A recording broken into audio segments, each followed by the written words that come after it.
Hi friends, எல்லாருக்கும் வணக்கம். Pandian store சீரியல்ல நாளைக்கு எபிசோட்ல என்ன நடக்க போகுது அப்படின்னாங்க இந்த வீடியோல பார்க்க போறோம். பாண்டியன் ஸ்டோர்ஸ் ஃபேமிலி எல்லாத்தையுமே வந்து கோர்ட்ல இருந்து ஜாமீன்ல வெளிய விட்டுறாங்க. அவங்க எந்த தப்பு பண்ணல அப்படின்னு சொல்லிட்டு. அதுக்கப்புறமா வெளியே வந்ததுக்கப்புறம் அவங்க அண்ணன், அதாவது கோமதியோட அண்ணன்லாம் இருக்காங்க இல்லையா, அவங்க எல்லாம் இருக்காங்க. அவங்க கிட்ட ரொம்ப நன்றிண்ணே, எங்களை காப்பாத்திட்டீங்க அப்படின்னு சொல்றாங்க. சரி பரவாயில்ல விடுங்க, இனிமே வந்துட்டு போலீஸ் ஸ்டேஷனுக்குலாம் போக தேவை இருக்காது, கேஸ் மட்டும் நடக்கும், அது பார்த்துக்கலாம், கோர்ட்டுக்கு மட்டும் வர மாதிரி இருக்கும், அது பார்த்துக்கலாம் விடு அப்படின்னு சொல்லிடுறாங்க. அதுக்கப்புறமா அவங்களை வீட்டுக்கு கூட்டிட்டு போறாங்க. வீட்லயுமே கோமதியோட அம்மா அப்புறம் அவங்க அண்ணிகள்லாம் வந்து ஆரத்தி எல்லாம் எடுத்து வீட்டுக்குள்ள போக சொல்றாங்க. ஒன்றும் கவலைப்படாதீங்க அப்படின்னு சொல்லிடுறாங்க. அதுக்கப்புறம் இங்கே வந்து கோமதியோட அம்மா வந்து அவங்க அண்ணங்க 2 பேர்த்திட்டையுமே பேசுறாங்க. பரவாயில்ல, என் பொண்ணை இப்படியே தனியாவே விட்டுருவோமோ அப்படின்னு நினைச்சேன், ஏதோ ஒரு பிரச்சனை அப்படின்னு சொல்லி வர்றப்ப நீங்க எல்லாருமே ஒன்று சேர்ந்துட்டீங்க, எனக்கு ரொம்ப சந்தோஷமா இருக்குப்பா, இது போதும், எனக்கு அப்புறம் என் பிள்ளையை நீங்க பாத்துக்குவீங்க அப்படின்னு சொல்லிட்டு எனக்கு இந்த சந்தோஷம் இருந்தா போதும் அப்படின்னு சொல்றாங்க.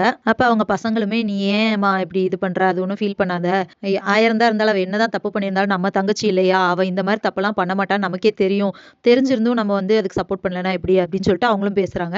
எங்க கோமதி வீட்டுல அவங்க சாப்பிட மாட்டேன்னு இருக்காங்க. அப்புறம் பாண்டியன் வந்துட்டு சாப்பிடு அப்படின்னு சொல்றாரு.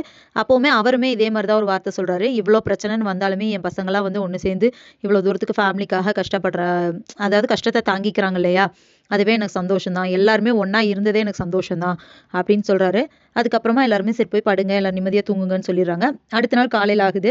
அப்போ பாண்டியன் வந்துட்டு கோமதி கிட்ட சொல்றாரு, கோமதி வக்கீல் ஃபோன் பண்ணாரு, அவங்களோட அந்த நகையெல்லாம் கொண்டாந்து போலீஸ் ஸ்டேஷனில் கொடுக்க சொன்னாங்க, நகையெல்லாம் எடு அப்படின்னு சொல்கிறாங்க. இதை வந்துட்டு மீனாவும் ராஜியும் நின்று பார்த்துட்டு இருக்காங்க. ஐயோ, இப்போ நகையை கொண்டு போய் கொடுத்தா ஏதாவது பிரச்சனையாகுமா, இல்லை அதை வச்சு அவங்க வேற ஏதாவது இல்லை இது எங்கள் நகை இல்லை அந்த மாதிரி ஏதாவது பிரச்சனை கிரியேட் பண்ணுவாங்களா, என்ன செய்யறதுன்னு தெரியலையே, நம்மளும் சொல்லவே இல்லையே, என்ன பண்ணுறது அப்படின்னு சொல்லிட்டு 2 பேருமே யோசிச்சுட்டு இருக்காங்க. ஆனால் எல்லாத்து முன்னாடி எதுவுமே பேசாமல் இருக்காங்க.